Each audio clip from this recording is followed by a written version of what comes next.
बिहार की राजधानी पटना में नीट की छात्रा के साथ हुए दुष्कर्म और उसकी मौत के मामले को लेकर पीड़िता के परिजन इस वक्त दिल्ली के जंतर मंतर पर विरोध प्रदर्शन के लिए रवाना हो चुके हैं।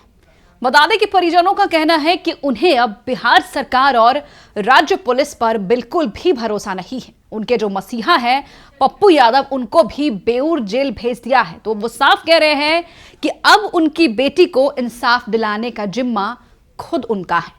हम आपको सब कुछ बताएंगे विस्तार से कि किस तरीके से भावुक मां ने दिल्ली जाते वक्त अपना बयान जारी किया है। नमस्कार, मैं हूं शालिनी सिंह और आप देख रहे हैं दर्श न्यूज। बता दें कि दिल्ली जाने के दौरान पटना रेलवे स्टेशन पर छात्रा की मां काफी भावुक नजर आई। उन्होंने कहा कि मैं एक मां हूं, अपनी बेटी को इंसाफ दिलाने के लिए अगर राक्षस भी बनना पड़े तो मैं बनूंगी। डीजीपी विनय कुमार ने मुझे पैसे देने की पेशकश की थी। क्या मैं अपने दूध का सौदा करने आई हूं? कैमरे के सामने हाथ जोड़ते हुए उन्होंने न्याय की गुहार लगाई है। आंखों में आंसू लिए वो साफ कह रही थी कि मुझे बस अपनी बेटी के लिए इंसाफ चाहिए, न्याय चाहिए। उनका दर्द और गुस्सा साफ झलक रहा था, जिससे देखकर मौजूद लोग भी वहां पर भावुक हो गए। छात्रा के परिजनों ने दिल्ली रवाना होने से पहले कई अहम बातें साझा की है। उन्होंने कई खुलासे किए और साफ कहा है कि पूर्णिया से सांसद पप्पू यादव गिरफ्तारी भी इसीलिए हुई है ताकि वो मेरी बेटी को इंसाफ ना दिला पाए। साथ ही आपको बता दें कि उन्होंने डीजीपी पर भी गंभीर आरोप लगाया। शंभू गर्ल्स हॉस्टल से जुड़े नीट छात्रा में जंतर मंतर पर होने वाले प्रदर्शन में पप्पू यादव भी शामिल होने वाले थे। हालांकि शुक्रवार देर रात उन्हें 31 साल पुराने एक मामले में गिरफ्तार कर लिया गया है। इसके बाद शनिवार शाम यह सूचना मिली कि छात्रा के माता पिता स्वयं दिल्ली जाकर प्रदर्शन में हिस्सा लेंगे। आपको बता दें कि नीट छात्रा के माता पिता एक वाहन में सवार थे और दिल्ली के लिए रवाना होने की तैयारी में थे और उस दौरान उन्होंने साफ साफ कहा कि मैं अपने दूध का सौदा करने नहीं आई हूं। अगर मैं दोषी हूं तो मुझे ही जला दीजिए। नीट छात्रा की मां का यह बयान उनके दर्द और गुस्से को साफ दिखाता है। बता दें कि पीड़िता की मां ने कहा है कि सांसद पप्पू यादव प्रदर्शन में शामिल नहीं हो पाएंगे, लेकिन इसके बावजूद भी इस उम्मीद के साथ दिल्ली जा रही हैं कि उनकी बेटी को इंसाफ मिलेगा। बिहार सरकार भले ही ना इंसाफ दिला पाए, लेकिन वहां से कुछ होगा। उन्होंने यह भी आरोप लगाया है कि सरकार और प्रशासन इस मामले को दबाने की कोशिश कर रही है। मां ने साफ सवाल उठाया है कि क्या उनकी बेटी या बहनें नहीं हैं? हमने उनका क्या बिगाड़ा था? उन्होंने ये भी कहा है कि उन्हें एसआईटी की जांच पर बिल्कुल भी भरोसा नहीं है, इसलिए मामले को सीबीआई को सौंपा गया। साथ ही डीजीपी विनय कुमार से हुई मुलाकात को याद करते हुए मां ने साफ कहा, उन्होंने हमें डांट कर वहां से भगा दिया। कहा कि मेरी बेटी ने आत्महत्या की है, वो डिप्रेशन में थी और दवा खाने से मरी है। वो मरीज थी, बीमार थी, इसलिए रेप का कोई मामला नहीं बनता। मां ने आगे बताया है कि उन्होंने डीजीपी की आंखों में आंखें डालकर कहा कि मैं एक मां हूं और मरने के लिए भी तैयार हूं। मैंने उनसे साफ कहा कि अगर आप कह दे कि हमने ही रेप कराया है तो मैं यही मैदान में खड़ी हो जाऊंगी और मुझे जला दीजिए, मार दीजिए, लेकिन मैं अपनी बेटी को इंसाफ दिलाकर रहूंगी। इंसाफ दिलाने के लिए राक्षस भी बन जाऊंगी और जरूरत पड़ी तो काली मां का रूप भी धारण करूंगी। छात्रा की मां ने डीजीपी पर गंभीर आरोप लगाते हुए कहा है कि उनसे पूछा गया कि इतना बोलने से तुम्हारी बेटी वापस आ जाएगी क्या? कितने पैसे चाहिए, तुम ये साफ बताओ। उन्होंने दावा किया है कि इससे पहले हॉस्टल की संचालिका ने भी पैसे देने की पेशकश की थी। नीट छात्रा की मां को खरीदने की कोशिश की थी और कहा गया था कि जितनी रकम चाहिए दे दी जाएगी।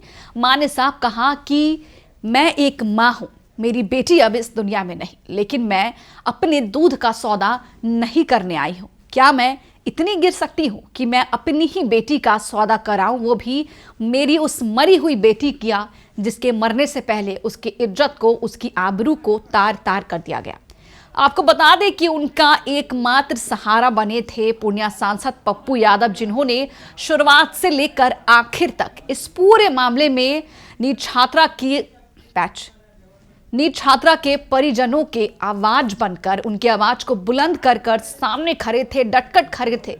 इस तरीके से वो सामने आए थे। उन्होंने पीड़िता के परिजनों को यह आश्वासन भी दिलाया था कि उनकी बेटी को इंसाफ दिलाएंगे। लेकिन जरा सोचिए कि पहले से जंतर मंतर पर प्रदर्शन का प्लान बन चुका था, तैयारी हो चुकी थी। वहां पर राहुल गांधी और प्रियंका गांधी भी उस विरोध प्रदर्शन में शामिल होने वाले थे। बिहार की बेटी को इंसाफ दिलाने के लिए वहां पहुंचने वाले थे। लेकिन ठीक विरोध प्रदर्शन से 2 दिन पहले, या यूं कहे कि 2 रात पहले, आधी रात को पूर्णिया सांसद पप्पू यादव को गिरफ्तार किया जाता है, वो भी एक 31 साल पुराने मामले में। तो यहां पर बड़ा सवाल बनता है कि आखिर क्या 31 सालों से पुलिस प्रशासन सो रही थी? अगर ये मामला 31 साल पुराना है तो आखिर पुलिस प्रशासन ने पहले इस पर कार्रवाई क्यों नहीं की? और आखिर ये कार्रवाई उसी वक्त क्यों की गई जब पीड़िता के परिजनों के साथ साथ पूर्णिया सांसद पप्पू यादव दिल्ली के जंतर मंतर पर नीट छात्रा के लिए विरोध प्रदर्शन करने वाले थे, नीट छात्रा के लिए इंसाफ की मांग करने वाले थे और पूरी दुनिया को ये बताने वाले थे कि आखिर बिहार की बेटियां बिहार में किस कंडीशन में रह रही, बिहार की बेटियां क्या वाकई बिहार में सुरक्षित है? इन तमाम मुद्दों का पूर्णिया सांसद पप्पू यादव खुलासा करने वाले थे। तो यहां पर सोचिए कि आखिर पूर्णिया सांसद पप्पू यादव से बिहार सरकार और बिहार सरकार के बड़े नेताओं में किसको डर था? आखिर किसके कहने पर यह कार्रवाई हुई और रातों रात पूर्णिया सांसद पप्पू यादव को गिरफ्तार किया गया? हालांकि गिरफ्तारी के दौरान पप्पू यादव को चोटें भी आई, उन्हें पीएमसीएच में रेफर किया गया। उसके बाद आईजीआईएमएस ले जाया गया और वहां से एम्बुलेंस में डालकर उन्हें बेऊर जेल भेज दिया गया। और आपको बता दें कि आधी रात को बेऊर जेल से फिर उन्हें पीएमसीएच लाया गया क्योंकि उनकी स्थिति नहीं सुधरी थी, उनकी तबीयत लगातार बिगड़ती जा रही थी। आप तस्वीरें देखिए किस तरीके से स्ट्रेचर पर लेटे हुए थे पूर्णिया सांसद पप्पू यादव। और सबसे गंभीर सवाल यहां पर यह है कि पप्पू यादव को हॉस्पिटल के अंदर एक बेड भी नहीं मुहैया कराया गया। जरा सोचिए कि इतने बड़े अस्पताल में अगर एक सांसद के लिए सीट खाली नहीं है, उन्हें अगर बेड नहीं दिया जाता है, तो आप इससे अंदाजा लगा सकते हैं कि बिहार की जनता या जो गरीब तबके के लोग हैं, जिनके पास प्राइवेट हॉस्पिटलों में पैसे देने के लिए भी नहीं है, वो अगर पीएमसीएच जैसे सरकारी संस्थान में जाते हैं तो आखिर उन्हें कैसे बेड मुहैया होती होगी? यहां पर बड़ा सवाल उठता है कि आखिर क्यों जब से पप्पू यादव ने नीट छात्रा का मामला उठाना शुरू किया, तभी से ही पुलिस प्रशासन और सत्ता पक्ष के लोगों ने सांसद पप्पू यादव पर निशाना साधने की शुरुआत कर दी। लेकिन आपको बता दें कि नीट छात्रा की मां ने साफ साफ कह दिया है कि भले ही हमारे मसीहा इस वक्त बेऊर जेल में बंद है, लेकिन हम तब भी जंतर मंतर पर जाएंगे, अपनी बेटी के लिए इंसाफ की मांग करेंगे और तब तक हार नहीं मानेंगे जब तक मेरी बेटी को इंसाफ नहीं मिलता है, तब तक हार नहीं मानेंगे जब तक ये पता नहीं चलता है कि मेरी छोटी सी बच्ची के साथ, मेरी नन्ही परी के साथ आखिर इस जघन्य अपराध को किसने अंजाम दिया और क्यों। फिलहाल इस खबर में इतना ही, लेकिन आपकी क्या राय है हमें कमेंट बॉक्स में लिखकर जरूर बताएं। बने रहे हमारे साथ और देखते रहिए दर्श न्यूज।